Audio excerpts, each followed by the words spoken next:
Hello guys, so today we are going to discuss about this combinational circuit design and under that we are going to discuss about the half adder. Okay, I am Dr. Hiren Kumar Thakkar, an assistant professor in the Bennett University associated with the Times of India group, and let us start discussing about the half adder. Okay, so first of all we are going to discuss about the block diagram of the half adder. So in the half adder, what we are ultimately doing is to add two binary numbers. Okay, or we can say two binary digits. So let us say A and B are the input to this half adder circuit. Okay, and the sum and the carry are the output of the half adder. So A represents one of the binary bits and the B is also represent another binary bit. And when both the bits are added, okay, after that the sum and the carry will be produced. So this is a block diagram of the half adder. So there will be a two outputs, sum as well as carry. Okay, so after discussing about the block diagram, let us take an example. Okay, so I have already told you that in the half adder, the inputs are in the terms of the binary bits. But to make it comfortable for the understanding, let us say that the number A is a decimal number 7 and the number B is another decimal number 5. Okay, so for the simplicity, I have taken this decimal number so that you can easily add them and understand how the sum and carry are produced. So, um, the 7 plus 5, all we know that it is a 12. Okay, so among that number 12, okay, so 2 is a sum, the 1 itself is a carry which is generated out of the summation of the 7 and 5. So that means the 7 plus 5 is 12. However, we can represent in this way that sum is equal to 2 and the 1 is equal to and the carry is equal to 1, and together they are understood as a 12. Okay guys, so after discussing about the block diagram, we will move towards the understanding of the truth table of the half adder. Okay, so as we already discussed that in a half adder we have two inputs, A and B. Okay, so when in a binary system we have two inputs, okay, we have 2 to the power 2 number of possible sequences. So here we have two inputs, so 2 to the power 2, that means we have four possible sequences such as 0 0, 0 1, 1 0 and 1 1. Okay, so this is all about the input. That input can take one of the sequences. Okay, it can take a 0 0 as the input, it may be the input as a 0 1, or it can be 1 0, or it can be a 1 1. So these are the possible input sequences. Now let us say understand about the output. Okay, and as we already discussed that there are two outputs of the half adder.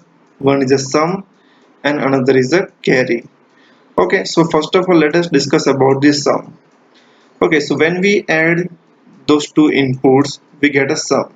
So these are the binary numbers, so 0 and 0 are added, so the output is 0, so that means the sum is 0 and there is no carry. Okay, so the carry is also 0. Now when we add the 0 and 1, okay, so the second sequence, when we add 0 and 1, the output is also 1, but there is again no carry.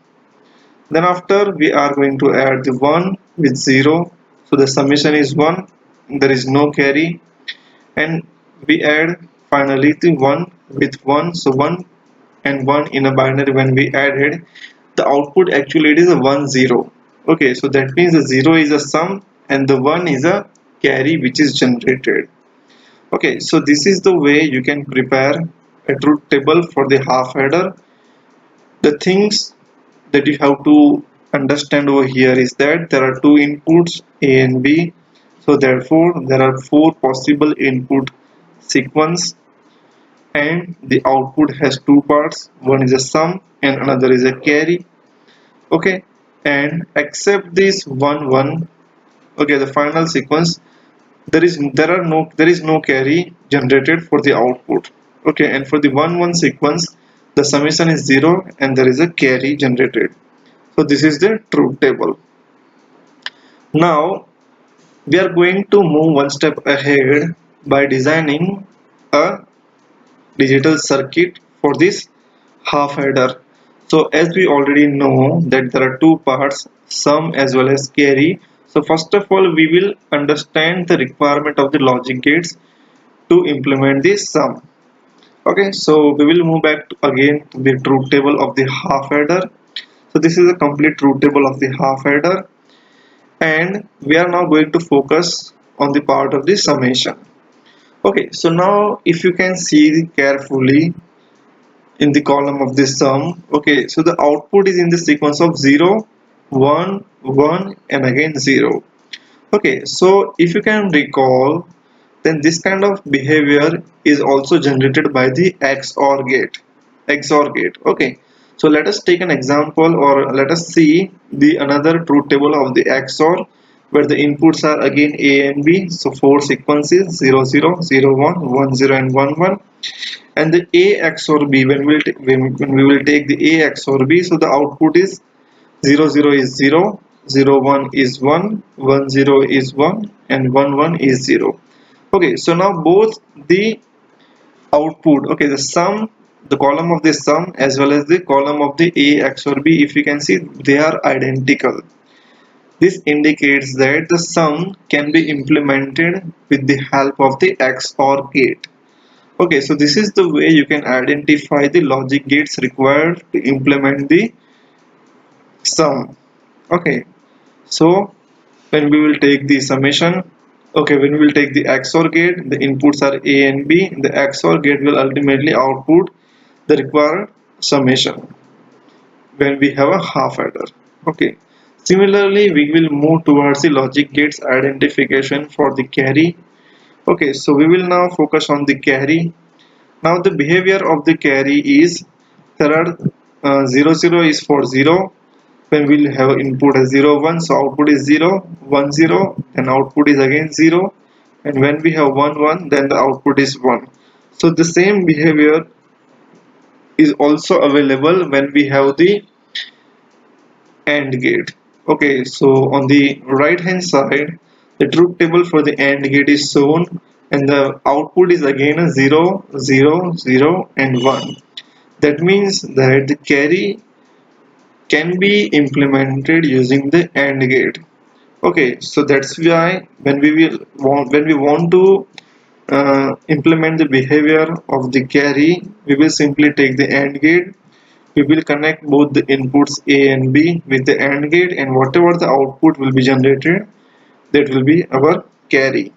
Okay, so now in the truth table of the half adder, there were two things in the output, sum and carry, and for both the output we have identified the required logic gates. Okay, so our most of the task is completed, so now we can move towards the implementation of the final combinational circuit of the half adder. Okay, so this is the half adder circuit design. So the inputs are two, as we already know, in the truth table there are only two inputs, A and B. So the sum, for the implementation of this sum, we have taken an XOR gate. So the A and B both inputs are connected with the XOR, and the output will be considered as a sum. Now the same input A and B are also connected with the AND gate to implement the carry. Okay, so this is the entire circuit design for the half adder. So the steps you must remain, you understand that first of all you will identify the truth table.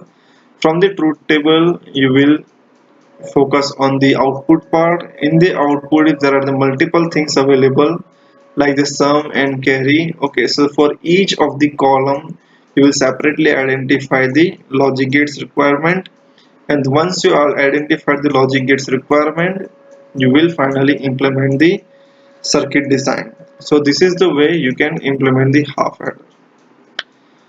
Now there is another way, okay, because these are just the four possible sequences considering we have only two inputs, but when the number of inputs are more, the truth table size will accordingly increase. So for a 3 input, we have 2 to the power 3, that means 8 possible sequences in the input. Okay, so almost the size of the truth table will be double than the existing one. So in such cases, it is quite difficult to identify the logic gates easily. So that's why we need to implement some another way, or we need to find some another way to identify the logic gates. Okay, so now we will first of all identify the logic gates requirement for the sum using the K-map. Okay, so for this sum, okay, so there are the four possible sequences. So our K-map size will be 2 cross 2. Okay, so in the 2 cross 2, when we have the K-map, the sequence the cell can be numbered in this way from the top left cell. The number is 00, then 01, then 10 and 11. So those are the cells. So this 00 indicates that the A bar and B bar, because both are having a value 0, that means the variables will be in a complemented way. When we have the 01 sequence, okay, so that first number indicates the row and the second number indicate the column. So that means the 01 implies A bar B. Similarly, 10 implies A B bar and 11 implies A B. Now we will focus on the column of the sum. So when we will focus on the sum column, okay, the output is 0, 1, 1 and 0. So the output 0 is for the input value 0, 0. That means in the column 0, 0, in the sorry cell number 0, 0, there is the input is sorry the output is 0. For the 0, 1 we have the 1. So in the 0, 1 cell we will write 1. In the 1, 0 cell we have again 1, and in the 1, 1 cell we have again 0. So we do not write 0, but we will only focus on the 1. Okay, so for the 0, 1 and for the 1, 0, the output for the sum is 1. So now this the K-map table is already implemented, and using this K-map we will identify the outcome. Okay, so the sum S is equal to A bar B, because in the 01 cell there is 1, so that means that cell indicates that A bar B, and the 10 cell is also available, so A B bar. Okay, so this is a sum of the products. Now A bar B plus AB bar ultimately indicates that that is a nothing but the A XOR B. That means our S, the final summation will be S, represented as S, and it will be a XOR B. Similarly, we are going to implement the half adder circuit design for the carry. Okay, so there is a correction over here. Okay, we are this page is for the circuit design for the carry using the K-map. So in this case we will implement the K-map. Okay, again it is a 2 cross 2 K-map, and in this case we will focus on the carry. So there the one is available for the input 1, 1. So in the K-map for the cell position 1, 1 we will write down the 1. Okay, and the rest of the cell will be having a value 0. Now the carry C is equal to A B, because that 1, 1 indicates that the input variable A and B. Okay, so that means the carry can be implemented using the AND gate. So this is the entire process of the half adder. So we have first of all discussed the block diagram. Then after we have discussed the input and output requirement, that is sum and carry. Then after we have implemented the logic gates for the sum as well as carry, and the same we have also identified using the K-map. Okay, in the next lecture we will discuss about the how to implement the half adder using only NAND gate and only using the NOR gate. So this much is for the today's. Okay, we will see you next time. Thank you very much.